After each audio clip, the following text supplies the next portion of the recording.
People often claim that behemoths are bulletproof, yet every so often they dig their own graves.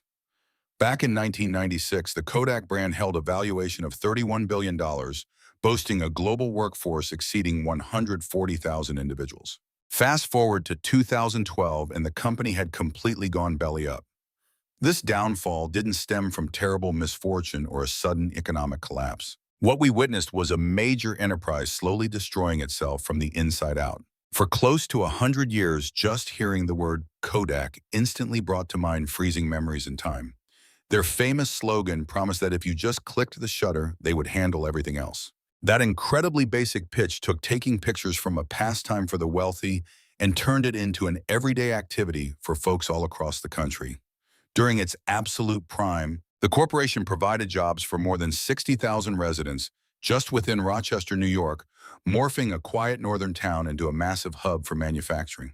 Employees dedicated their whole working lives to the company, supported their households with fantastic paychecks, put their children through universities using corporate grants, and finally stepped down with massive retirement payouts. Seeing that iconic crimson and gold packaging felt like an essential piece of our national identity. However, the crazy catch to this tale is what makes it so chilling. The brains over at Kodak actually created the globe's original digital shooter way back in 1975, a long time before anyone had even thought of a smartphone. They literally possessed the next big thing, yet they decided to hide it away because they were absolutely paralyzed by the fear that it would destroy their physical photo sales. If we want to wrap our heads around how such an unstoppable juggernaut disappeared, we have to rewind to its origin point. Starting with a broke teenager who left his classes behind at age 14 and ultimately transformed into a legendary innovator in the United States. Chapter 1, the pioneer who ditched the classroom. Altering the course of history was never on George Eastman's radar. Entering the world in 1854 in Waterville, New York, his childhood was defined by extreme poverty. After losing his dad, the young boy was confronted with a brutal decision that kids his age rarely encounter. He had to pick between finishing his education or putting food on the table. He put his relatives first. During sunlight hours, he hustled at absolutely any gig he could secure. Ultimately, he scored a desk job at Rochester Savings Bank, taking home a measly $15 every 4 weeks, which was essentially just scraping by. In a typical scenario, things would just wrap up right there. You put in the elbow grease, stay out of trouble, and cross your fingers for a minor promotion down the line. Yet Eastman was cut from a completely different cloth. Leading up to 1877, he organized a vacation to Santo Domingo, and a buddy pitched the idea of capturing the trip on film. Consequently, he picked up some gear. That turned out to be a massive headache, though arguably the greatest blunder he ever made. Taking pictures with wet plates back then was a completely ridiculous ordeal. It was nothing like simply aiming a lens and snapping a pic. A photographer had to lug a massive portable developing space-heavy fragile sheets and jugs full of hazardous liquids. The entire setup was basically as heavy as a miniature pony. After getting a glimpse of that chaotic equipment, Eastman figured that a simpler method absolutely had to exist. That Santo Domingo getaway never happened. Rather, he developed a relentless fixation on the problem. Evening after evening, he turned his mom's cooking space into an ad hoc research facility. As she was catching some shut-eye on the second floor, he would be downstairs blending solutions, slathering mixtures onto glass, and testing out countless different theories. He obsessively read through camera magazines from the United Kingdom, essentially giving himself a crash course in science and light behavior. The guys at the bank assumed he had completely lost his marbles. 3 solid years of striking out, 3 years of scorching his hands and trashing bad mixtures went by. While the average Joe would have thrown in the towel, he refused to stop. At long last, in 1880, he figured out the puzzle. He created a dry mixture that genuinely did the trick, eliminating the need to drag massive development shelters everywhere. The days of prepping materials right out in the field were over. People behind the lens could get things ready ahead of time and handle the final steps whenever it was convenient. It might seem like a no-brainer today, but in that era, it was completely groundbreaking. Without hesitation, he walked away from his teller job and launched a manufacturing plant. Even as his peers hoarded their breakthroughs, he jumped right into churning his product out for the public. However, his work was far from over. Those sheets of glass remained bulky, easily broken, and super pricey. Fast forward to 1884, and he came up with a concept the world had never witnessed. He introduced bendable strips wound up on a spool, Moving past those clunky glass squares, picture takers gained the ability to fire off a bunch of frames before needing a swap. The ripple effects of this were totally mind-blowing. After that came 1888, which completely flipped the script. He dropped the very first Kodak device onto the market. It was compact, super user-friendly, and came pre-packed with enough material to capture 100 distinct moments. It cost $25, which translates to about 800 bucks right now. Almost overnight, taking pictures was no longer an exclusive club for the pros. Yet the truly brilliant angle was his process. As long as you triggered the shutter, the company took care of the heavy lifting. Buyers were completely off the hook for understanding science or building out a photo lab at home. Folks would simply snap their hearts out, box up the whole gadget, and send it through the post office to the manufacturer. The business would process the strips, make the physical copies, pack in a fresh roll, and return it all via mail. He had managed to create far more than a simple piece of equipment. What he built was an operational blueprint that would print cash for decades to come by handing over the hardware for pennies and making a killing on the supplies and developing services. It is the exact same playbook shaving. Brands rely on currently practically gifting the grip while taxing you for the cutting edges. The guy's master plan could not have been more focused. Get a shooter into every single household in the country. Transform grabbing a snapshot into something as effortless as jotting down a quick note to a friend.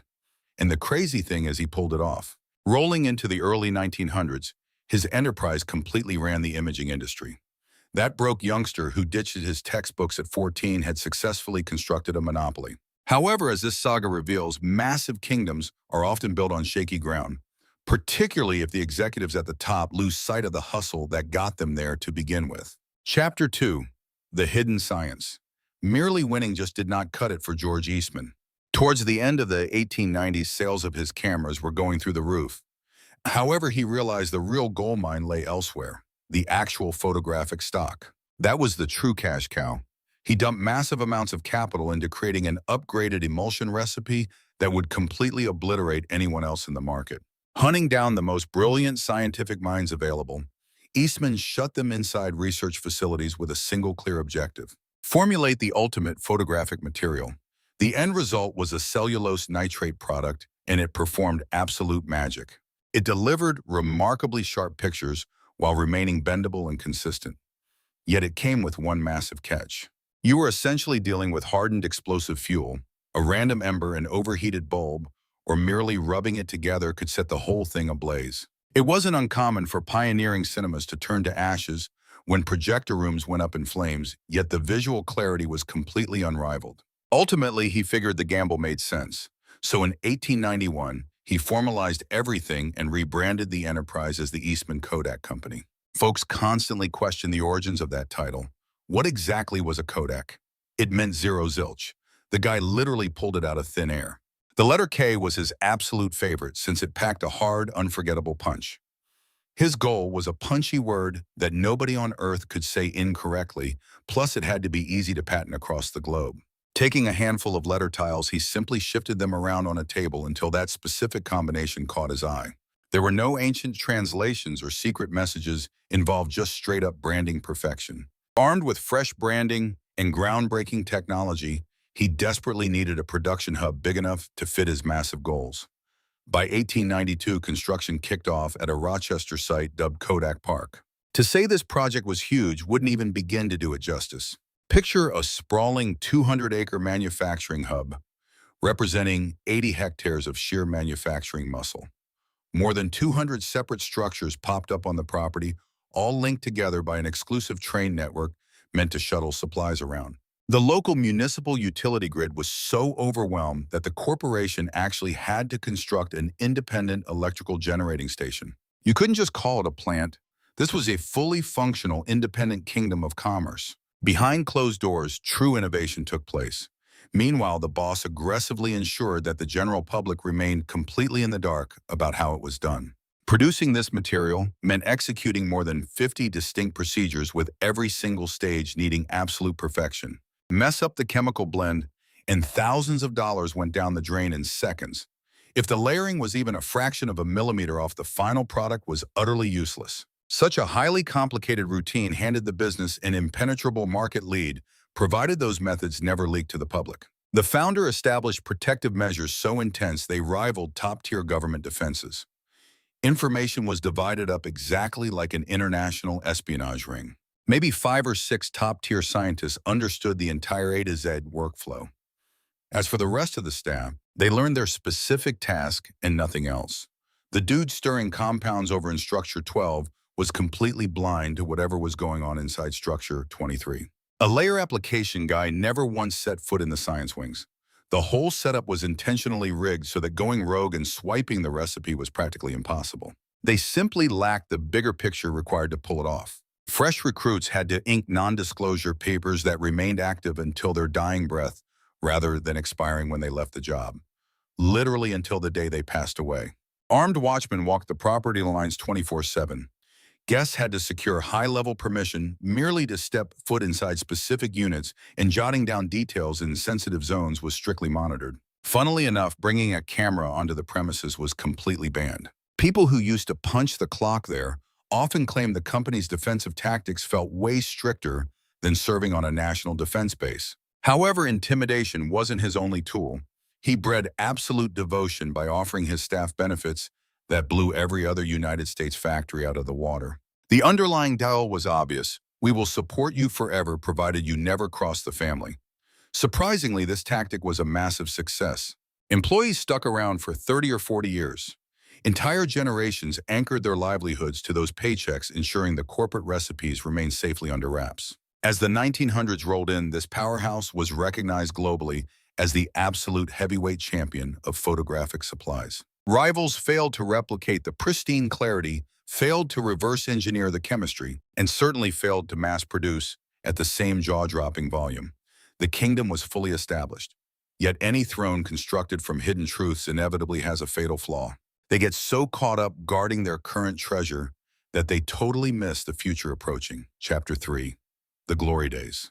Between 1900 and the middle of the 1970s, this brand didn't merely lead the camera market, they essentially held it hostage. Think about dominance levels that would embarrass modern Silicon Valley giants.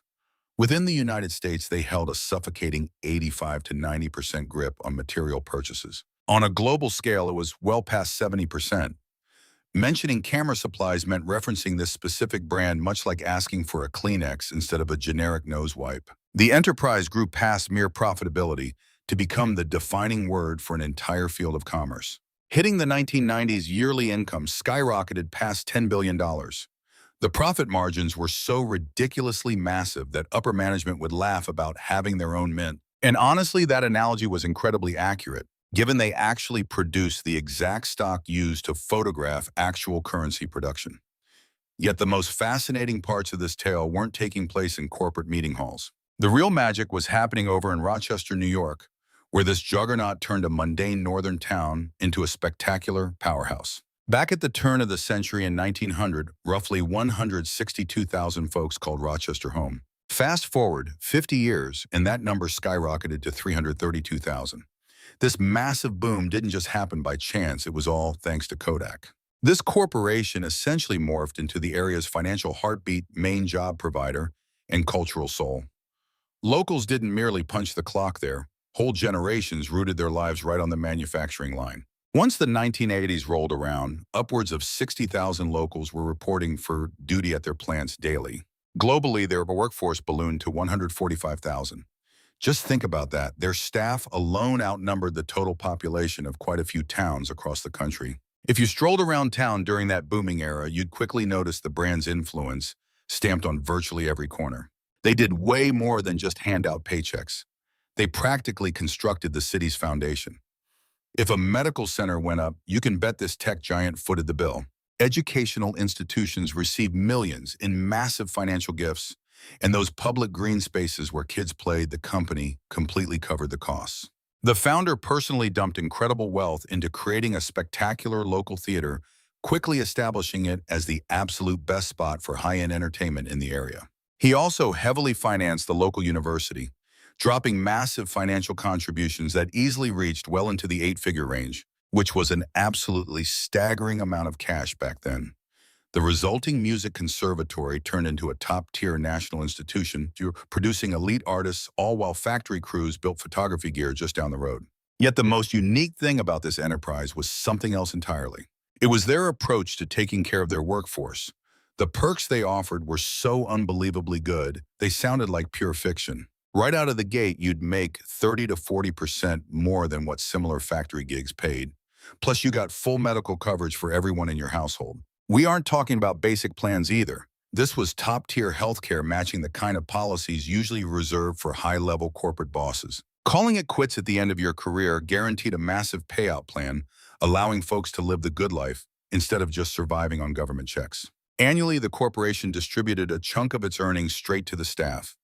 These weren't tiny holiday tips, but serious cash payouts based entirely on how well the business did. Staff members could freely use exclusive leisure centers, athletic fields, and various community event spaces. If your teenagers planned to pursue higher education, the corporation had grants ready for them.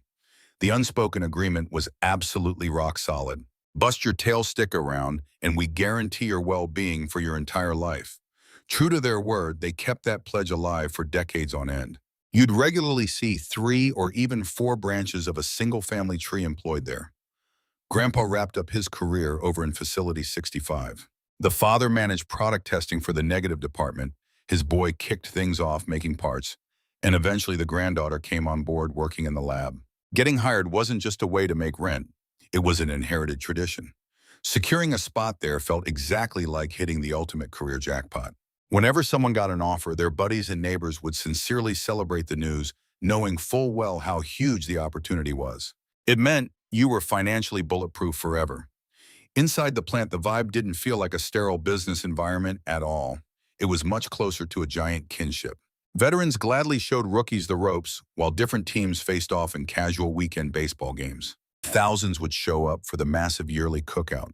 Employees genuinely loved their workplace and talked it up constantly.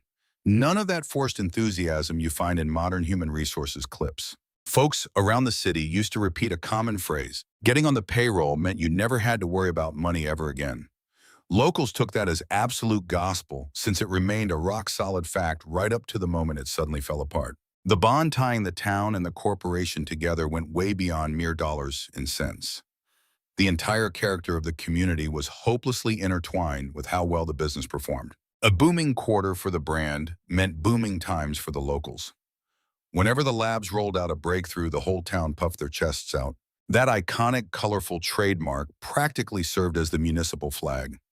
Lawmakers constantly kissed up to the board members, and even local classrooms scheduled their breaks around the plant's operational hours. Mom and pop shops in the area specifically tailored their hours and inventory to match exactly when the factory crews got off work and cashed their checks. Untangling the town from the enterprise was impossible. They were basically a single organism.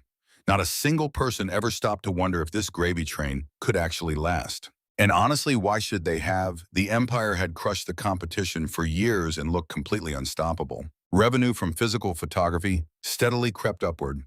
Annually, fresh consumer bases kept popping up, and rival firms constantly failed to make even a tiny scratch on their market share.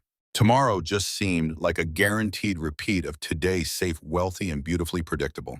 However, treating that stability as an unbreakable law of nature turned out to be a fatal miscalculation. Chapter 4. The groundbreaking tech they tried to hide.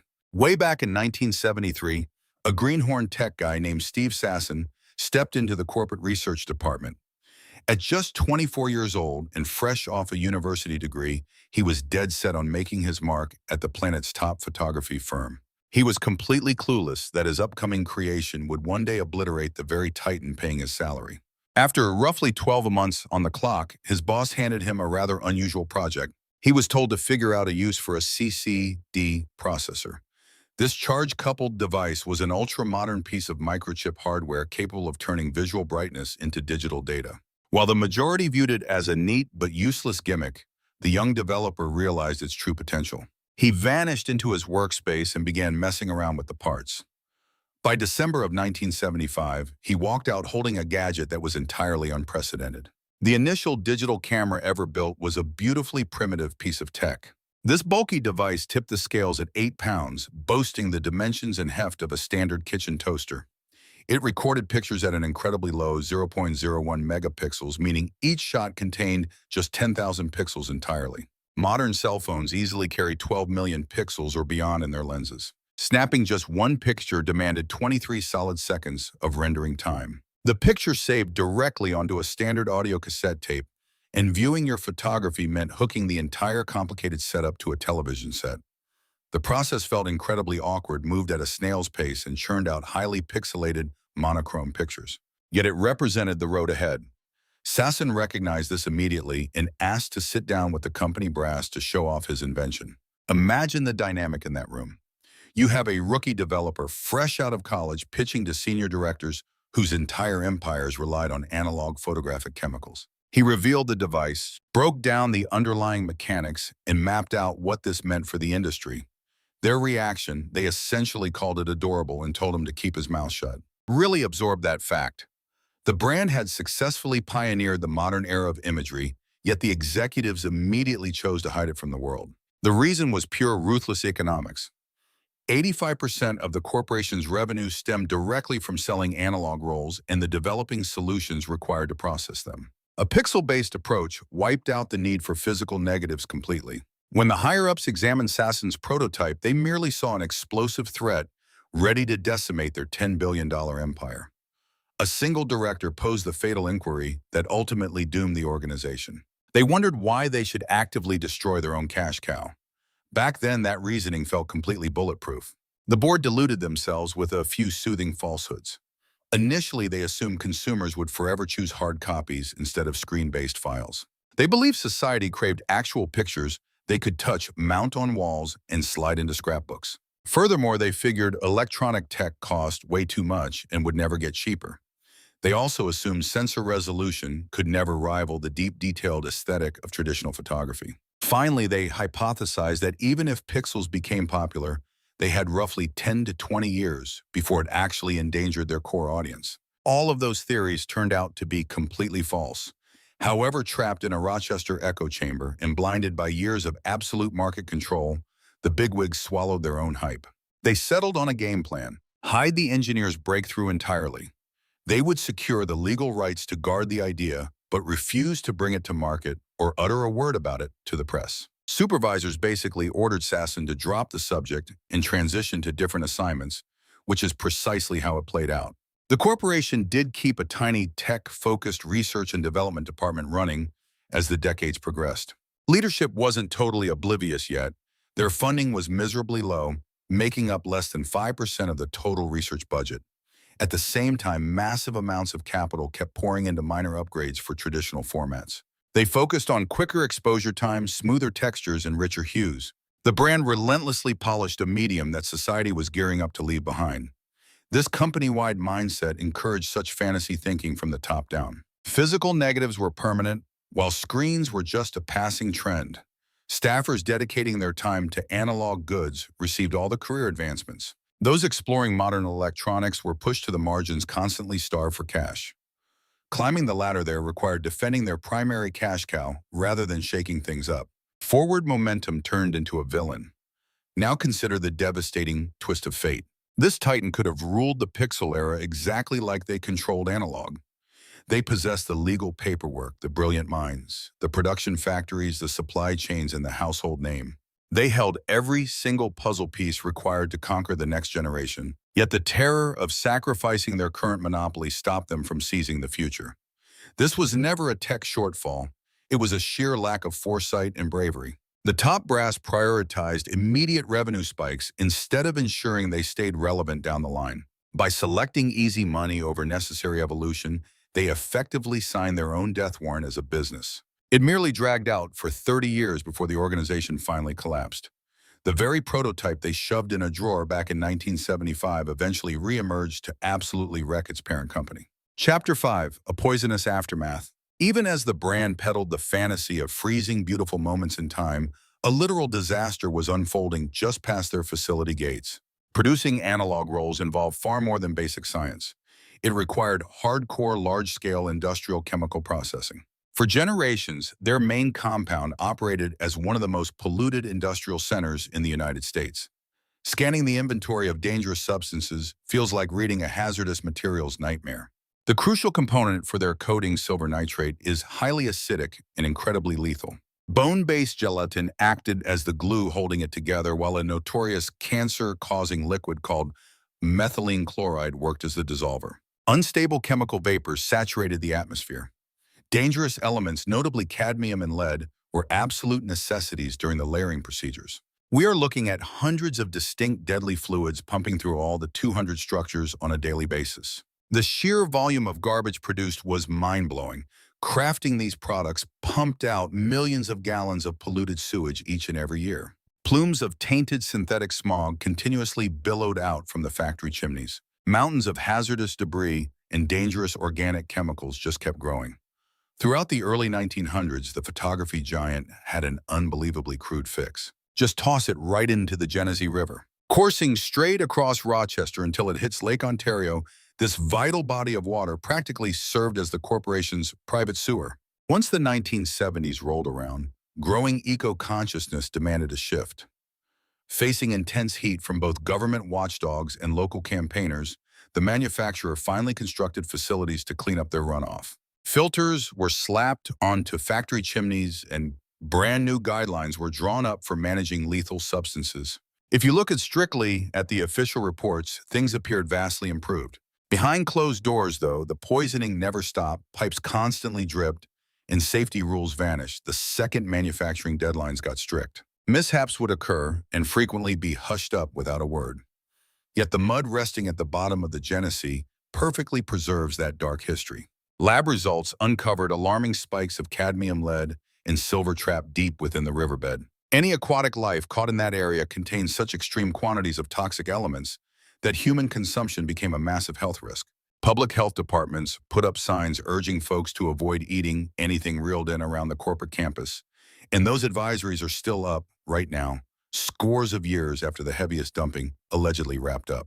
Things were actually far more terrifying when looking at the ground pollution directly on the company's main campus. Countless highly toxic zones were discovered spread all over the grounds. For what felt like an eternity, management simply shoved factory byproducts into open ditches and giant holes, completely skipping basic safety liners. Poisonous muck slowly bled right into the local aquifers, creating massive underwater clouds of venom that eventually crept far past the facility's property lines. Neighborhood drinking water sources right beside the manufacturing hub completely lost their clearance to operate.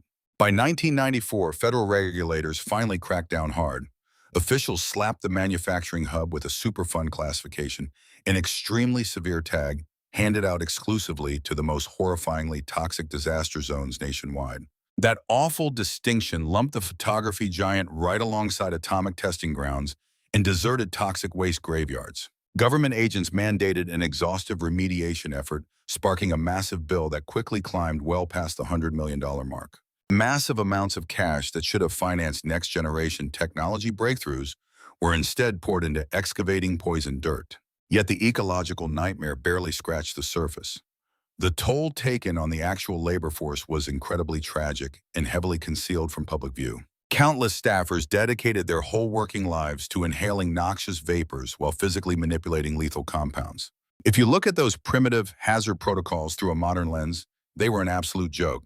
Folks working the film coating lines did their jobs completely lacking adequate breathing protection, while sudden industrial accidents regularly landed crew members in the emergency room. Absorbing hazardous materials day after day was basically considered a standard workplace hazard, though the resulting medical data painted an incredibly bleak picture. Malignancy numbers within specific production units absolutely dwarfed the averages seen throughout the regular public. Lung complications constantly haunted veterans who had clocked decades inside stuffy, airless facilities, while chronic rashes from handling harsh materials were incredibly widespread.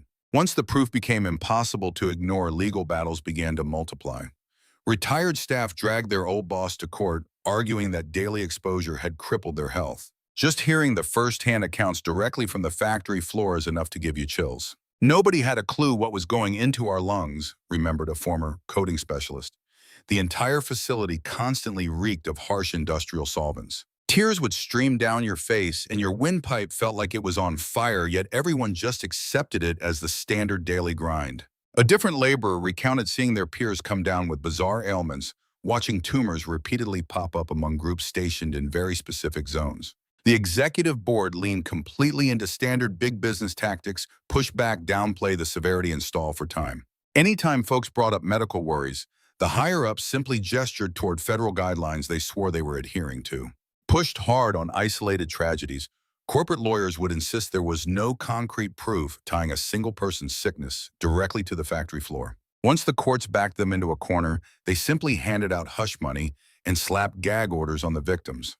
Sure, the brass eventually set up financial support systems for certain work-related ailments, yet survivors painted the claim process as intentionally agonizing and incredibly cheap. Meanwhile, the ecological scar hasn't faded one bit. Even now, way past the corporation's monumental downfall, Rochester remains burdened by that toxic footprint. Remediation crews are still scrubbing various locations, while underground sensors constantly keep an eye on moving poison pockets. Strict zoning bans are still heavily enforced across the impacted neighborhoods. The exact same brand that swore to help families capture their most precious moments essentially gifted the region a permanently corrupted wasteland. The most agonizing twist of fate, every single drop of that deadly sludge, was a direct byproduct of producing celluloid.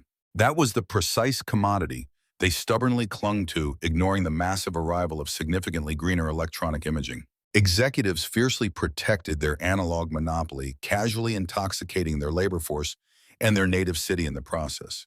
Those iconic gold and crimson packages used to stand for pure joy. Yet the massive plants churning them out represented an incredibly sinister reality. Chapter 6. The Rivals Attack. The 1980s introduced the initial massive fractures in the Giants' foundation, and those blows arrived from a totally unforeseen challenger, Japan. For a long time, Fujifilm was just a background character operating primarily overseas in Asia. But when they finally made their move on the United States, they brought absolute firepower. Every single photograph taken with Fuji rivaled Kodak's best work. In fact, their vibrant hues jumped right off the paper with intense saturation, making them an absolute hit for family getaways. Here was the real hook. The upstart brand sold its rolls for 20 to 30% less than the industry giant. When everyday folks bought their supplies one box at a time, those savings accumulated incredibly quickly. However, this Japanese challenger was doing way more than undercutting costs and matching clarity. Their promotional strategy was utterly ruthless. That sets the stage for 1984, bringing about an incredibly embarrassing disaster for the American film titan at the Los Angeles Olympics. These massive global athletic events were taking place right on their own home turf in California. For generations, the brand practically owned the idea of preserving life's most precious memories. Securing the rights to those games should have been a slam dunk, yet their foreign rivals snuck right past them to snatch the exclusive official partnership. Picture the absolute horror in the boardroom as executives saw that vibrant green and red branding scattered throughout every arena broadcast to billions of people across the globe. It felt like a massive blow to the stomach. How the corporation reacted to this defeat perfectly highlighted their deeply flawed internal culture. Rather than stepping up their game or innovating leadership through a massive tantrum, they claimed their competitor was unfairly slashing prices below production value just to steal customers. The executives actually went to federal authorities, practically begging lawmakers to shield them from foreign competition. They essentially asked politicians to handle their problems rather than doing the hard work internally. Those pleas completely fell on deaf ears. All the while, their overseas rival continued eating up the industry. The attack was coming from every direction imaginable, with hardware makers like Canon and Nikon releasing incredibly advanced equipment that made existing American gear feel ancient. Over in Eastern markets, Konica was ruthlessly cutting into any potential profits. Agfa made massive, aggressive plays throughout European territories. The once impenetrable monopoly was literally falling apart, allowing rivals to flood straight through the remaining defenses. Yet the absolute biggest threat was silently brewing completely out of sight. Throughout the 1990s, computer-based imaging finally escaped research facilities and hit store shelves. In a bizarre twist of fate, the film giant actually pioneered the movement. Back in 1991, they introduced the DCES 100 to high-end photographers. Costing a staggering $13,000, the device was an absolute monster. It literally featured a standard Nikon frame physically attached to a bulky digital storage pack that users had to carry around on their shoulders. The steep price meant that only elite news photographers and extremely rich hobbyists could ever dream of buying one. Management looked at this innovation as a highly specialized tool rather than the dawn of a new era. At the exact same time, Sony pushed out the Mavica, which was specifically designed for everyday people. Apple even joined the fray by introducing the QuickTake, while Casio dropped their QV10 model. Granted, these initial electronic devices were incredibly rough around the edges. They featured terrible picture quality, could barely hold any files, and were notoriously hard to use, but they functioned well enough and improved at an astonishing pace. Crucially, these gadgets required absolutely zero physical development materials. Each pixelated snapshot effectively sealed the legacy corporation's doom, and the destruction had only barely started. Everything truly shifted between 1994 and 1995 when the World Wide Web suddenly captured the public's imagination. Overnight, computer files offered huge benefits that went far beyond simply saving money on processing. Families could now beam pictures to loved ones out of state in a matter of seconds. The very first online community platforms allowed users to post their personal moments right to the web. Electronic photography and dial-up access created an absolutely flawless technological marriage. Tech-savvy kids who grew up around keyboards jumped all over this new medium without a second thought. They could not care less if traditional prints supposedly looked nicer. That generation simply prioritized ease of use and being able to share things instantly. Brands like Canon, Nikon, and Sony clearly read the writing on the wall and completely committed to the electronic revolution. Those companies dumped massive funding into making better lenses, faster chips, and smoother menus. They fully recognized that whichever corporation conquered this new frontier would practically own the entire market moving forward. On paper, the executives over at Kodak recognized this incoming tidal wave as well. However, knowing a threat exists and actually doing something about it are two totally separate concepts. Behind closed doors, stubborn veterans refused to relinquish control constantly, claiming that electronics could never touch analog resolution. Management chanted that excuse constantly as if it were absolute gospel. They argued that folks cared about holding physical pictures, not staring at screens. The board completely tricked themselves into thinking buyers would forever demand actual hold-in-your-hand paper copies. Consequently, the lion's share of funding went straight back into minor tweaks for their dying product line, leaving their electronic division practically starving for basic funding. Right around 1999 and the year 2000, the new tech finally blew up everywhere. Anyone could grab a highly capable device for somewhere between $500 and $1,000. Resolutions skyrocketed practically overnight. Every single new product cycle looked noticeably sharper than the last, prompting everyday shoppers to ditch their old gear in massive waves. The traditional photography empire did not just crumble in one day. Instead, it suffered a agonizingly slow, brutal, and totally unpreventable death. Just tracking their total dominance paints an incredibly clear picture. They held 70% in 1995, slipped to 60% by the year 2000, and crashed right down to 40% by 2005. From the year 2000 onward, traditional sales started plunging 10 to 15% every single year.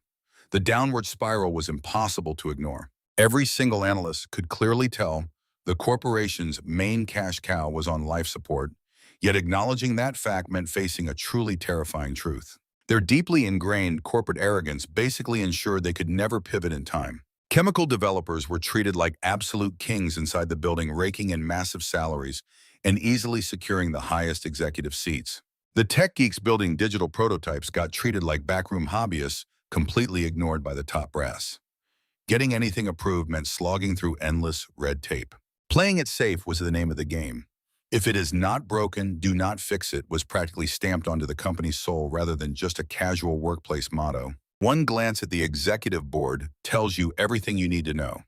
The guys running the show had spent their whole lives mixing photographic chemicals. Climbing the corporate ladder meant mastering the art of printing physical pictures better than anyone else. Everything they stood for, their resumes, their egos, their reputations, was completely wrapped up in analog photography. Deep down, they simply could not stomach the idea that their legacy was headed for the scrapyard. Consequently, they buried their heads in the sand. Management convinced themselves that the crisp look of traditional photos would prevail, writing off pixel-based cameras as a passing trend while waiting for the public to snap out of it. When the executives finally woke up and smelled the coffee, their rivals had already lapped them in the race to modernize. As the Rochester giant casually dragged its feet, the very corporation that actually birthed the pixel-based camera just handed the keys to the kingdom over to powerhouses like Sony, Canon, and Nikon. The brand kept polishing a relic while society left them in the dust.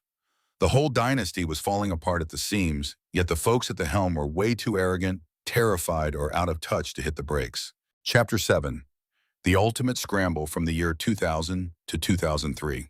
Reality finally smacked them in the face. The big bosses declared a massive shift toward modern tech, pumping out media blasts that vowed a total corporate makeover. Board members hyped up a complete overhaul to match the modern era.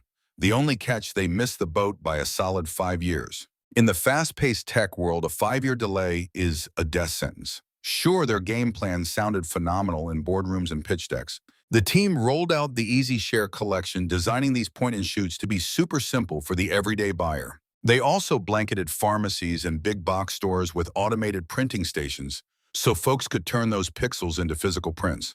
Plus, they spun up Kodak Gallery, an internet hub designed for swapping albums and requesting hard copies. Management even threw cash around like crazy, scooping up tech startups at top dollar to fast-track their software know-how. Yet every single step forward collided with a harsh economic brick wall.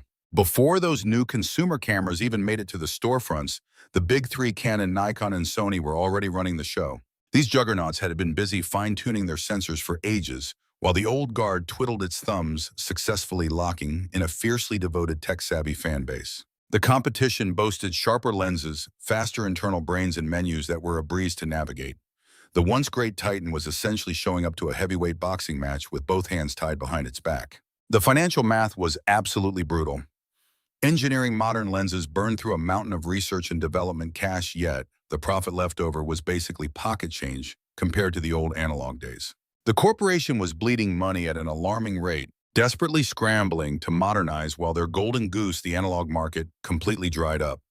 They were basically sprinting on a treadmill, burning out while slipping further toward the back of the pack. During 2003 and 2004, push finally came to shove. The photography giant broke the news of its initial massive wave of job cuts. 15,000 workers were let go worldwide. Their home base in Rochester absorbed the hardest punch, watching 4,000 to 5,000 roles vanish as production facilities locked their doors. Innovation hubs were boarded up. Massive complexes that had been buzzing with life for generations suddenly became deserted ghost towns. The emotional toll on the upstate New York town was absolutely crushing. For decades upon decades, the brand was the unwavering anchor of the community, feeling as permanent as the ground itself. Getting a job there meant you were set for life, and it was the very foundation of the city's financial heartbeat and social fabric. Then out of nowhere, termination notices started flying. Entire households that boasted 3 or 4 generations on the company payroll had to watch their heritage disintegrate. Folks in their 50s and 60s who fully banked on retiring with a cushy nest egg were abruptly kicked to the curb with barely any backup plan. Then the year 2005 unleashed a completely unforeseen nightmare. Cell phones with built-in lenses. Tech brands like Nokia and Samsung began cramming surprisingly good lenses right into their cellular devices. After all, what was the point of lugging around extra hardware if your trusty cell could already capture the moment? The everyday point-and-shoot sector, the exact lane the struggling giant was practically bleeding to control, went into an absolute nosedive. The year 2007 landed the ultimate knockout punch when Apple dropped the iPhone. This shiny new gadget was not simply a communication tool with a cheap lens slapped on the back. It served as an all-in-one powerhouse that let you snap, tweak, admire, and blast out your memories to friends without ever missing a beat. Instagram would hit the app stores 3 years down the line, cementing the fact that mobile picture-taking was not merely handy. It totally rewired modern society. The younger crowd completely abandoned standalone cameras. Images jumped instantly from a device in your jeans to internet servers and right onto social feeds. Why bother dropping cash on an Easy Share when your new touchscreen cell handled the whole process flawlessly? The old-school giant was completely stumped. They lacked mobile hardware, knew absolutely nothing about app development, and had zero network platforms. Overnight, their flagship consumer line looked like ancient history, just a bunch of awkward plastic bricks from the Stone Age. Getting into a price war was impossible since overseas factories cranked out goods for pennies. Going toe-to-toe on specs was off the table too because they just did not have the engineering chops. And they definitely could not beat the sheer ease of use given that everyone already carried a mobile device everywhere they went. It was checkmate, and the legendary empire was officially defeated. The job slashing turned into a bloodbath. In 2007, another 3,000 workers got the boot. 2008 saw 4,500 more people axed, and by 2009, an extra 3,500 employees were shown the door. Fast forward to 2011, and the corporation's worldwide employee count had plummeted from an impressive 145,000 down to a mere 17,000. Locally in Rochester, the worker base shrank from 60,000 to around 7,000. But these figures represent far more than simple data points. Behind every single digit was a shattered household, a terminated livelihood, and a dashed dream, while the sprawling factory grounds essentially transformed into an abandoned wasteland. Facilities that previously ran 24/7 were completely vacant, machinery decayed, and the massive lots where employees used to park their vehicles were now just cracked pavement overrun by weeds. Desperate for liquid capital, leadership began aggressively offloading their real estate and corporate holdings. This former titan was systematically dismantled, while their accounting records painted a grim picture of absolute collapse, including a 2005 deficit of $136 billion. That was followed by a $676 million bleed in 2007 and another $258 million hit in 2011, alongside tanking sales, vanishing funds, and skyrocketing liabilities. Investors looked on as the enterprise spiraled toward its doom, watching shares that once traded at almost $90 during the 1990s crash to under $2. Trillions in corporate worth simply vanished into thin air, and a revolving door of chief executives came and went like desperate substitutions during a losing match. Every incoming boss swore they had the ultimate recovery plan, yet absolutely nobody managed to plug the massive financial leaks. The rot had simply spread too far. Rival firms had gained insurmountable leads, and the industry landscape had shifted beyond recognition. Management was desperately attempting to resuscitate a completely obsolete commercial strategy, ultimately leading them to shop around their intellectual property as a last-ditch effort. The firm controlled a treasure trove of registered ideas stemming from countless years of photographic innovation, which notably featured the foundational blueprints for electronic photography developed back in the 1970s. Corporate brass sat down with Silicon Valley heavyweights such as Google and Apple to fetch billions through rights agreements or direct sales, and while deals went through, the revenue fell completely short of rescuing the brand. Back home, the surrounding community of Rochester was suffocating right alongside its biggest employer. Jobless rates skyrocketed when massive waves of ex-employees flooded the local hiring pool all at once, causing the real estate market to utterly tank. Nobody was eager to purchase property in a municipality where the financial bedrock was crumbling, forcing family-run shops that relied on the corporate workforce to permanently shutter. Local diners, laundry services, auto brokers, and retail stores were wiped off the map. Municipal revenue streams completely dried up, leading to slashed educational funding and rapidly decaying public facilities. The devastating fallout touched absolutely every aspect of daily existence, leaving a visible toll on the expressions of locals walking the streets. You could spot the sheer disbelief, the sense of abandonment, and the anxiety in folks who had always been dedicated and hardworking. These people gave their all, trusted their employer implicitly, and yet none of that made a difference once the technological landscape shifted. The corporate giants stubbornly refused to adapt, leaving everyday citizens to foot the bill for upper management's massive blunders. The entire metropolis founded on film was literally collapsing inward, totally beyond the point of saving. Chapter 8. The Collapse of a Dynasty. On January 19, 2012, the enterprise officially submitted its paperwork for Chapter 11 financial restructuring. This announcement sent shockwaves worldwide, with top-tier media networks blasting the update across their headline spots. A legendary pillar of United States manufacturing had officially crumbled, creating a deeply bizarre reality for anyone who grew up during the brand's golden era. Nobody ever thought this could actually happen, considering the brand was viewed as an eternal institution. They were practically synonymous with the nation itself, yet here they were completely out of cash, posting truly unbelievable financial stats. The ledger showed an absurd $675 billion in liabilities, compared to a mere $5.1 billion in holdings, putting them in the red by more than $1.5 billion. The worldwide staff had dwindled to merely 17,000 individuals, a massive drop from their highest headcount of 145,000. Only 6,500 local staff were still clocking in at the hometown headquarters, down from 60,000, while the corporate valuation plummeted to under $200 million. Back in 1997, a mere 15 years prior, the corporation boasted a $31 billion price tag, meaning they had effectively bled out over 99% of their total worth. The financial collapse set off an absolute bloodbath, leading management to completely axe the everyday photography department, wiping out the easy share collection and all related products. Executives halted all creation of standard photographic rolls, permanently closing the book on more than 100 years of manufacturing history. An additional 8,000 people lost their jobs right away, while the firm started auctioning off whatever they had left to satisfy lenders and finance their reorganization. All of a sudden, their collection of technical blueprints emerged as their most valuable bargaining chip. The corporation wound up selling off its registered designs to a group of tech conglomerates for $525 million.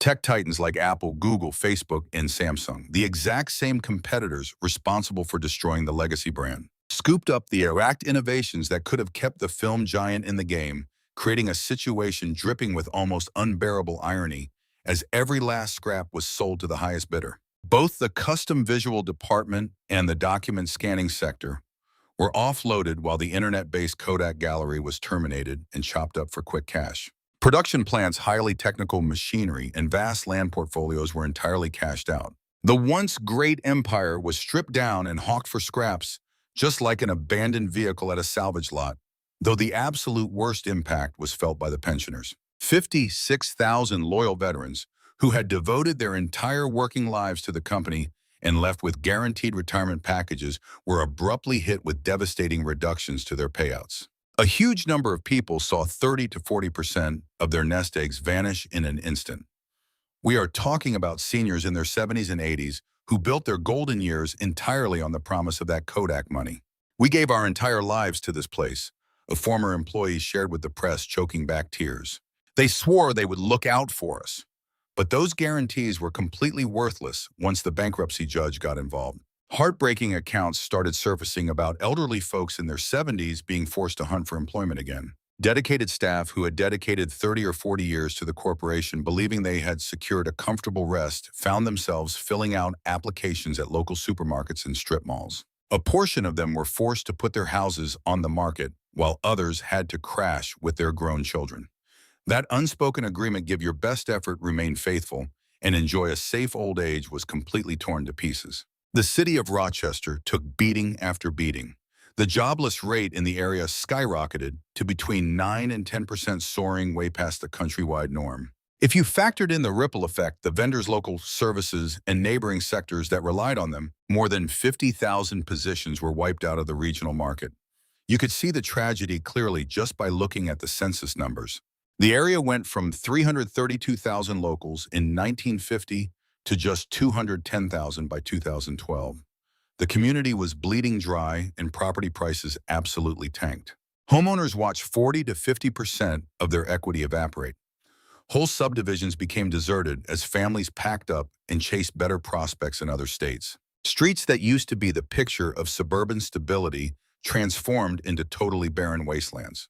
Properties were left to rot with plywood over the glass and yards completely overgrown. This urban decay multiplied like a disease, forcing mom-and-pop shops that had catered to the factory crews for decades to shut down permanently. That local diner where the tech guys used to grab a quick bite was suddenly wiped off the map. The independent press that took on the corporation's extra projects went belly up. Even the boutique where executives picked up their business suits locked up for good. Every single padlock on a door sparked another wave of layoffs and deeper financial distress, creating a vicious downward cycle that just couldn't be stopped. The local education system took a massive hit when neighborhood tax dollars dried up. Student-to-teacher ratios skyrocketed, and extracurriculars were completely scrapped. Educators lost their livelihoods left and right. Municipal budgets bled cash so fast that officials had to slash funding for cops, firefighters, road repairs, and welfare programs exactly when the public was at its most vulnerable. The actual personal tragedies hiding beneath all those cold numbers were absolutely gut-wrenching. A senior chemical engineer with 3 decades under his belt at the plant simply could not land an interview anywhere. Everything he knew was hopelessly outdated, and companies viewed him as way past the age for learning new tricks. In another case, a household where the granddad, dad, and kid all punched the clock at the same campus ended up completely out of work at the exact same time. A trio of family lineages wiped out in one fell swoop. An elderly mechanic who spent 42 years on the assembly line saw his retirement checks shrink so much that he was forced to auction off the very home he had raised his kids in. That place was everything to me, he admitted. With it wiped out, I honestly have no idea what my purpose is anymore. The mental toll cut way worse than the empty bank accounts ever did. The entire town of Rochester had bought into the idea of lifelong dependability, dedication, and the guarantee of a permanent paycheck. A whole era of folks had mapped out their entire futures, betting on the fact that the photography giant would never disappear. That core trust totally crumbled. Fresh graduates coming out of the local high schools glanced at their hometown and realized there was absolutely nothing left for them. The brightest minds packed their bags for booming metropolises. This mass exodus of talent sped up dramatically, leaving a massive void. The exact crowd the community desperately required to bounce back were the first ones sprinting for the exits. The town was left struggling with a huge identity crisis. For more than 100 years, this place was synonymous with film. The corporation had essentially molded the local lifestyle, the financial ecosystem, and the town's own sense of pride. So who were they without their biggest player? Not a soul had the answer. The collapse didn't just feel like a corporate bankruptcy. It felt like burying a loved one. Come the fall of 2013, the brand finally crawled out of bankruptcy protection, but as a mere fraction of its former self. They pivoted their entire business model to focus on professional presses, cardboard designs, and niche cinematic reels for the big studios. Their dominance in everyday family cameras was completely buried. The worldwide payroll shrank to around 8,000 people, while the hometown base was lucky to hold on to 2,000 to 3,000 positions. That is just a drop in the bucket compared to their peak years. It was a far cry from the pioneering powerhouse its founder originally launched. You could not even call it a ghost of its past glory. It was essentially the walking dead of the business world. Sure, it still had a pulse on paper, but it was completely gutted of the magic that once made it a household name. That iconic mustard and crimson emblem was still around, but it didn't stand for anything real anymore. A mighty dynasty had crumbled to dust, and the scraps that managed to survive the wreckage hardly earned the right to keep the title. Section 9. Take a cruise through the old industrial park now, and you are basically driving through a massive cemetery of abandoned plants. 200 structures are still standing throughout that gigantic manufacturing hub, yet over 50% of them are totally empty. Glass panes are smashed to pieces everywhere. You can hear the shards snapping under your boots if you are crazy enough to walk up to them. Giant strips of coloring are just flaking off the cement walls in a really depressing way. Deep within those walls, heavy equipment is just sitting there oxidizing in the dark. Massive chemical sprayers lie dormant. Toxic manufacturing rigs and assembly lines are stuck exactly how they were left on the final day, like some sort of modern-day Pompeii. Out in the lot, tall grass is bursting right up through the split asphalt. The wilderness is patiently swallowing up what used to be the absolute epicenter of this country's production power. Facility 9 is the one that really gives me the creeps, though. That specific spot was the innovation hub, where the absolute smartest engineers in the business used to invent tomorrow's technology. Hidden away in one of those pitch-black vacant spaces, Steve Sasson pieced together the initial digital camera back in 1975. Management buried the very invention that might have rescued the brand simply out of fear of the unknown. And today, Building 9 remains completely deserted and quiet. It stands as a shrine to blown chances, with gutted research areas and shattered glass scattered all over the ground. Birds nest in the exact spots where priceless machinery used to buzz, and if concrete structures possessed a sense of irony, this place would be howling. Back in 2013, a property firm bought up the majority of the campus and renamed the entire complex Eastman Business Park. The fresh management marketed the site as an incubator for modern ideas and startups, inviting folks to lease offices exactly where the worldwide photography kingpin once ruled. Roughly 50 to 60 different businesses actually accepted the offer, including tiny tech ventures, shipping outfits, and minor production crews, which altogether take up roughly 1/3 of the total square footage. Everything else is totally vacant, and picturing what might eventually move in is tough, since you cannot simply pull 60,000 employment opportunities out of a hat. A handful of structures are still operational, as the brand continues running a couple of corporate print shops on site to manufacture boxes and professional goods. They also churn out niche roles used for healthcare scans and theatrical movies. Certain big-budget cinematic projects still prefer analog recording, while a few modern tech outfits moved in to capitalize on the city's rich history with lenses and imaging. Yet strolling across the newly named grounds, the sheer desolation is completely undeniable. Massive concrete expanses that used to be jam-packed with employee vehicles currently hold just a couple dozen rides sprinkled over miles of pavement. Facilities that operated around the clock without stopping are now pitch black, most of the day drawing in adventurers who love snapping pictures of crumbling architecture. These thrill-seekers sneak past busted chain links and evade guards just to record the downfall. Images of corroded storage vats, caved-in roofs, and spray-painted tags covering the spots where inspirational signs used to hang frequently make the rounds on the internet. Someone actually spray-painted "The company died here" in massive bold letters. The once great campus now stands as the ultimate symbol of Rust Belt decline, frequently posted next to pictures of empty motor factories in Detroit and lifeless iron foundries out of Pittsburgh. The whole thing has turned into a form of tragedy sightseeing, with the photography giant serving as the primary draw. Various other corporate monuments scattered throughout the area echo that exact narrative, like the downtown headquarters, a mid-20th century skyscraper, formerly buzzing with upper management that still remains standing. Today it is easily two-thirds unoccupied. The main high-rise, famous for commanding the city horizon with its bright golden and crimson emblem, sits roughly 33% empty nowadays. Even though that trademark illuminates after dark, it comes across less like a badge of honor and far more like a phantom lingering over the town. The founder's magnificent personal estate, constructed right as he peaked in prosperity, currently functions as the George Eastman Museum. This venue features visual displays and holds the most historic archive of pictures on the planet, making it an incredibly important arts center in theory. In reality, it acts as a silent memorial to a deceased trade where out-of-towners barely show up, leaving the galleries to look like unearthed artifacts from a wiped-out society. Looking at snapshots taken during the 1960s and 70s next to modern shots reveals a truly heartbreaking difference. Historical records capture the campus bustling with energy, featuring massive crowds of employees pouring out of the entrances as schedules rotated. Garages were completely stuffed with vehicles, and fumes billowed from the chimneys due to 24/7 manufacturing. Bird's-eye views reveal a booming corporate community where every single facility was illuminated and fully operational.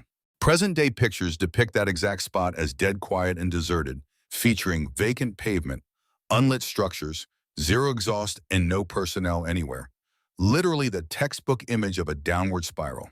Remnants of its past greatness still cling to the property like ancient relics. The brand's signature crimson and gold insignia, which used to pop with vibrant color, is now heavily washed out and hardly noticeable on the exterior walls. Weathered guideboards still direct people toward vanished divisions like processing, liquid blending, and inspection, while the old train paths that link the grounds together still remain. Those tracks just corrode away today, completely abandoned, with overgrowth sprouting up right through the wooden planks. Plumbing and power tubes weave from one structure to the next, transporting absolutely zero and functioning only as physical reminders of a bygone era. Locals pass by this wreckage on a daily basis, and it definitely takes a toll on them. An ex-employee even mentioned that it feels exactly like stopping by a cemetery. Folks who dedicated their entire professional lives to the place experience authentic heartbreak watching it rot away. Mothers and fathers who previously dragged their children to corporate cookouts and beamed with loyalty for the brand now stare at the hollowed-out offices with a mix of sorrow and rage. While the literal rubble is awful, to look at the mental toll it takes hurts significantly worse. Local government hopes to knock down a few of the riskiest sites, but wrecking crews charge millions of dollars, and the town is completely tapped out of funds. Every facility requires massive ecological cleanup efforts prior to any bulldozing, since toxic pollution built up over dozens of years will not vanish overnight. A handful of politicians have tossed around ideas about transforming specific areas into residential units, creative workspaces, or production stages. Even though a couple of minor renovations got off the ground, the sheer magnitude of the required overhaul completely eclipses whatever funding exists, leaving the vast majority of the real estate to simply sit around and crumble. It isn't all gone, though. The Eastman Theater continues to thrive as a top-tier space for the performing arts. You can catch the Rochester Philharmonic playing there on a regular basis. Meanwhile, the Eastman School of Music stands strong as a premier American conservatory, churning out globally recognized talent.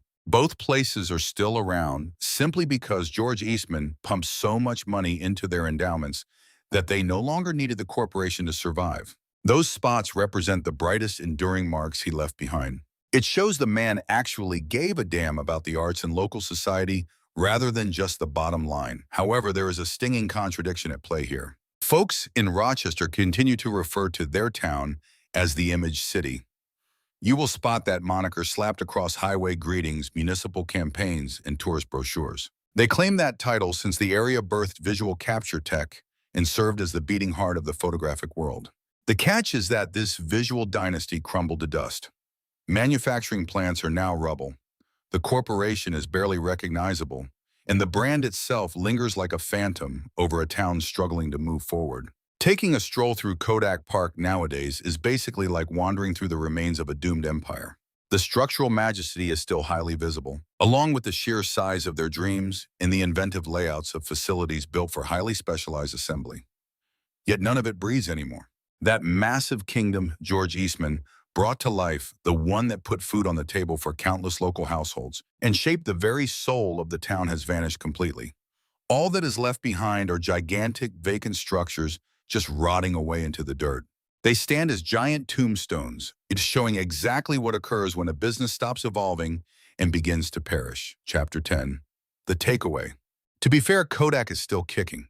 On paper, the enterprise keeps about 4,500 workers on the payroll worldwide, a massive drop from their zenith of 145,000. 2023 earnings hovered near $1.2 billion, which is mere pocket change compared to the $10 billion or more they raked in back in their prime. The brand got booted from the S&P 500 long ago. Most folks under 30 do not even know the name.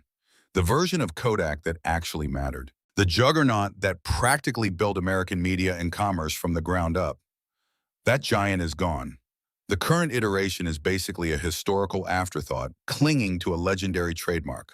Right now, their main hustle is industrial printing, assisting other companies with churning out promotional goods and product wrappers. They also create highly specific film stocks used in healthcare scans, laboratory studies, and major motion pictures.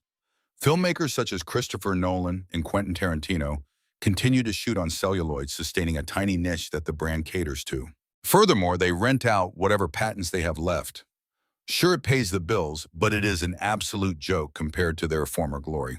The corporation devolved from being the undisputed king of a sector to squeezing into a tiny, hyper-specific corner of the market.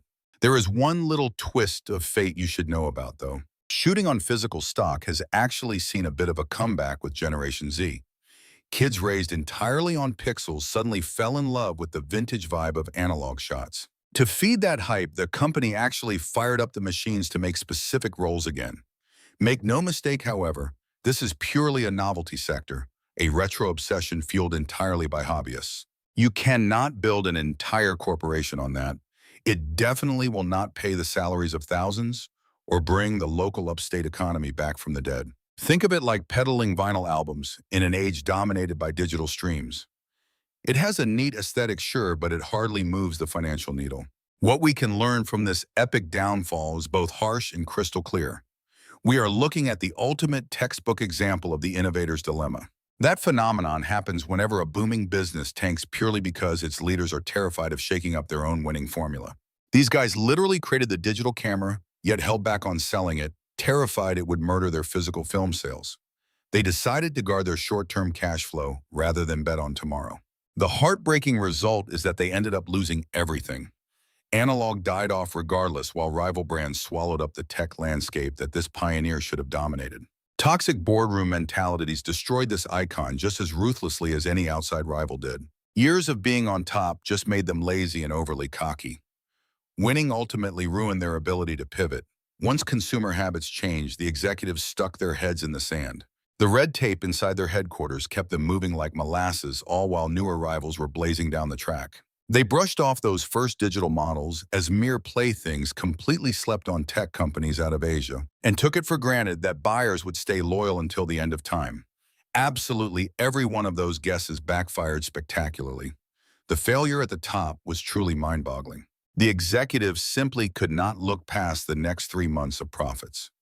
Meanwhile, the directors had staked their entire professional lives on the science of developing fluids. On a mental level, these folks were completely incapable of admitting that their life's achievements were now totally useless. Not a single person possessed the guts to make the agonizingly tough call, tear down the analog division, and push all the chips into the digital pot. They needed to swallow an immediate financial hit to guarantee they would survive down the road. Rather than doing that, they picked cozy routines over massive shakeups, safe bets over gambling, and yesterday over tomorrow. That very decision put the corporation in its grave. And they certainly are not the only ones. This exact tragedy has repeated itself time and time again. Blockbuster laughed off Netflix as some weird DVD delivery gimmick and completely fumbled the leap to online streaming. Nokia absolutely owned the cell phone space, yet completely failed to pivot when touchscreens flipped the whole sector upside down. Borders paid zero attention to digital book sales while Amazon conquered the globe. Sears basically created the concept of ordering goods from home, but entirely missed the boat on internet shopping. History always echoes itself. Industry giants eventually fall to the very technological leaps they chose to ignore. Different players' identical outcome evolve or perish. This New York town managed to scrape by after its biggest employer collapsed, yet it certainly is not flourishing. Local leaders put massive effort into branching out their financial base, drawing in medical networks, software startups, and colleges. In fact, the local university currently provides more jobs than anyone else in the area. Big names like Xerox and Bausch and Lomb continue to keep their doors open in town. We are seeing a modest wave of fresh businesses pop up, especially focused on lens and camera tech, with founders hoping to piggyback on the area's historical roots. Yet absolutely nothing has filled the void left by that photography giant, and it is likely nothing ever will, which is clearly reflected in the local census data. The local head count hit its high watermark of 332,000 back in 1950, whereas today it hovers near 205,000 and continues dropping. This community battles severe economic hardship, countless empty homes, schools lacking basic budgets, and a massive loss of talent as the younger crowd packs up for better prospects out of state. Those numbers represent real human impact. They paint a picture of a neighborhood totally stripped of its financial bedrock, still limping along today even if there are occasional bright spots. The central business district is getting a bit of a facelift, featuring fresh eateries, renovated apartments, and a handful of mom-and-pop shops opening up. A local project dubbed Optics Valley aims to cash in on the region's deep knowledge of visual tech, building a tight-knit hub of light and lens manufacturers. Today's creators are doing their best to construct entirely fresh markets right on top of the rubble of that former camera empire. The grind is brutal and exhausting, and this town might never see its golden years again. Yet the locals are battling hard to forge a brand new reputation from scratch. The memory of this corporation cuts both ways. Looking at the positive angle, their achievements were truly spectacular. The founder practically handed the power of picture taking to the everyday public, single-handedly giving birth to a massive global market. Their famous catchphrase about snapping the shot while they handle the processing completely rewired how society documents its history, leaving a lasting mark on human culture. Conversely, the narrative serves as a massive red flag that previously dominating the market offers zero insurance for tomorrow. Stagnation is a literal death sentence because consumers could not care less about brand history. You either keep up or fade into obscurity. We are left with a massive lingering question. Imagine if they had pushed the electronic camera to the masses back in 1975 when their own engineer built it. Might they currently sit alongside tech titans like Apple or Samsung, transforming their hometown into an East Coast equivalent of the San Francisco Bay Area? Would those 60,000 workers have kept their livelihoods? That is a mystery we will never solve. Yet thinking about a parallel universe where executives champion their own breakthrough rather than hiding it in a closet makes the actual downfall infinitely more painful. This company used to be the ultimate rags to riches narrative, with a broke founder grinding his way to the top of a worldwide powerhouse. He generated employment, massive fortunes, and open doors, pouring money back into his neighborhood through charity efforts that locals still feel right now. Their iconic slogan went way beyond a simple sales pitch. It stood as a guarantee that cutting-edge gear was made for the average person on the street. That commitment stayed rock solid for decades, though the final chapter is absolutely heartbreaking. Going from a $31 billion juggernaut down to a $1 billion afterthought, and slashing a workforce of 145,000 down to a mere 4,500. Shrinking from the literal face of picture taking into a textbook example of corporate failure, The brand morphed from a beacon of progress into a glaring alarm against laziness. They shifted from being the engine behind American production lines to a casualty of modern industrial evolution. The ultimate takeaway hits hard and cannot be ignored. Corporate supremacy is always temporary, and consumer landscapes are constantly moving. Gear gets upgraded while buyer habits flip, meaning any brand that refuses to pivot will be wiped off the map regardless of their past monopoly. These executives essentially birthed tomorrow, staring right at a digital prototype in 1975, yet they shoved it in a drawer because they were terrified of cannibalizing their film sales. That single cowardly move and lack of foresight did not merely bankrupt a corporation, it completely wrecked the daily existence of an entire municipality. Here lies the grim truth behind the nation's biggest camera dynasty. It is a tale of genius ideas sparking a global market, followed by years of unmatched control that morphed into pure ego, and finally a game-changing gadget hidden away by executives who were too scared to pivot. Rivals grabbed the reins of tomorrow, while this former Titan White knuckled its grip on yesterday, leading to the mind-blowing implosion of a household name. This giant did not crash and burn from a lack of cash or smart engineers. They went under because they completely abandoned the pioneering spirit that put them on top. They quit pushing the envelope, and ultimately the massive kingdom their founders scraped together out of thin air crumbled into nothingness. Abandoning vacant warehouses, shattered dreams, and a harsh masterclass in corporate failure that colleges will be teaching for decades to come. Evolve or go extinct. You cannot choose anything else.